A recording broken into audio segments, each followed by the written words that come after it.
Hardware & Co, en partenariat avec Processtock. Processtock, des processeurs en plastoc, vous présente le collectionneur de CPU, 3e épisode de votre saga de l'été. Dans l'épisode précédent, nous allons nous orienter vers un média néo-hardware polyculturel, c'est clair. Il a lu au moins notre charte graphique. RTFM. Il faut vider le cache, faites un contrôle F5. Le chapeau en intérieur, c'est presque anticonstitutionnel. Il ne porte pas de traces de pin ce matin, lorsque le collectionneur de CPU se rend devant son miroir pour se débarbouiller. À la place, c'est la forme caractéristique des processeurs Zen 4 qui est imprimée sur sa peau comme un tatouage. Il se frotte les yeux en faisant la moue et en songeant que, aujourd'hui, il sera obligé de porter des manches longues. À défaut, ses collègues vont encore croire qu'il a passé la soirée avec Pollux et, quand même, il vaut mieux que ça.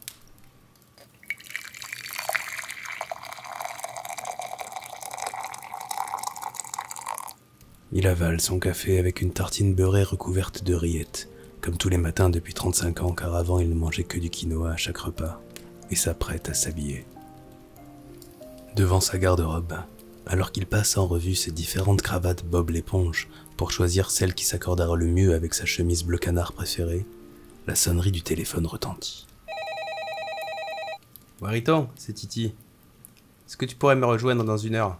C'est une urgence.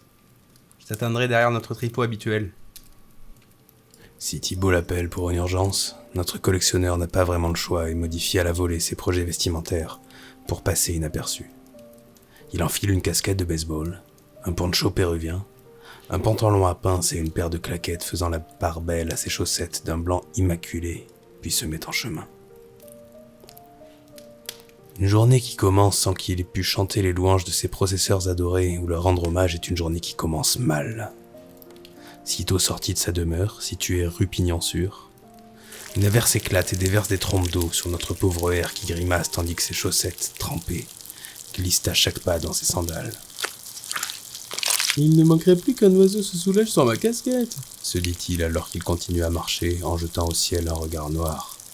L'univers, dans son incommensurable mansuétude et son infinie sagesse dut entendre son message, car dans les secondes qui suivent, il se retrouve maculé de guano tombé du ciel, donc béni.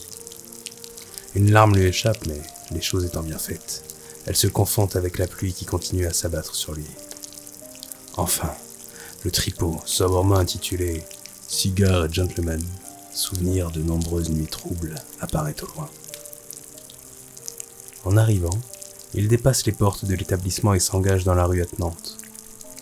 Face à lui, en train de faire les 100 pas, Thibault est vêtu d'un fedora sombre de type Borsalino, d'une doudoune sans manches, d'un short de rugby, de protège-tibia et de chaussures à crampons.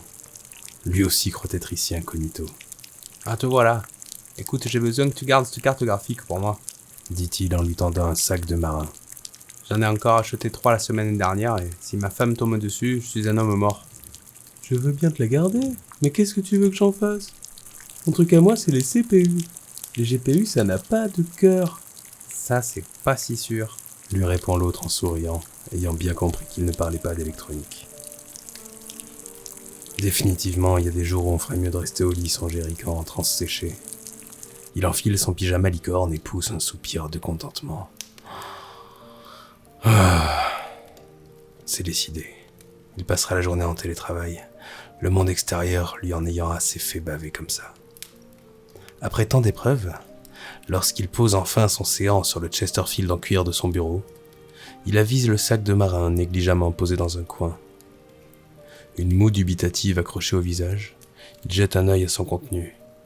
Une carte graphique, c'est pas susceptible de l'émouvoir, mais elle lui a été confiée par Titi et Eric fait toujours honneur au matériel remis à ses bons soins. Il entreprend alors d'en dépioter la carlingue afin de mettre la puce avec les siennes propres, par respect, par considération envers son ami. Une fois le ventirad démonté et le GPU retiré, alors qu'il achève de nettoyer la pâte thermique avec une peau de chamois, il se sent tout entier traversé par une émotion intense. Il en est complètement chamboulé. Des frissons lui parcourent le corps, ses yeux sont écarquillés et, haletant, il semble essayer de goûter l'air ambiant. C'est le coup de foudre.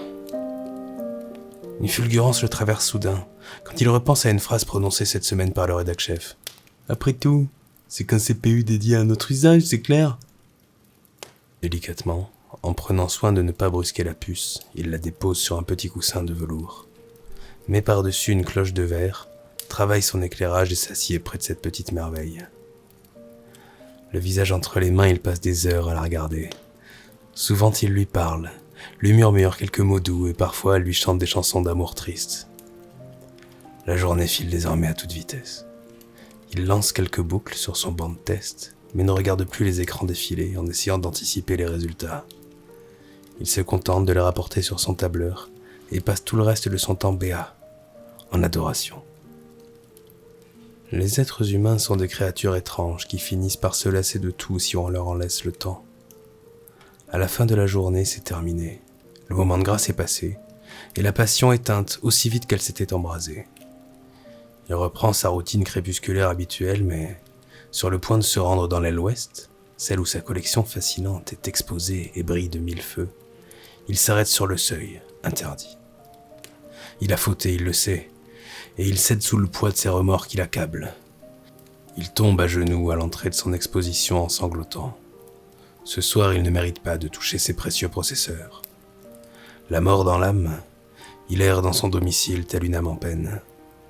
Demain, il rendra à Thibaut sa puce pleine de venin et lui dira qu'il n'a qu'à la confier à quelqu'un d'autre.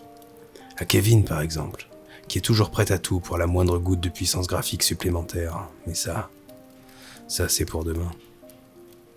Eric se prépare alors à passer la nuit seul, accablé de tourments. Rendez-vous la semaine prochaine pour le dernier épisode du Hardware & Collectionneur de CPU.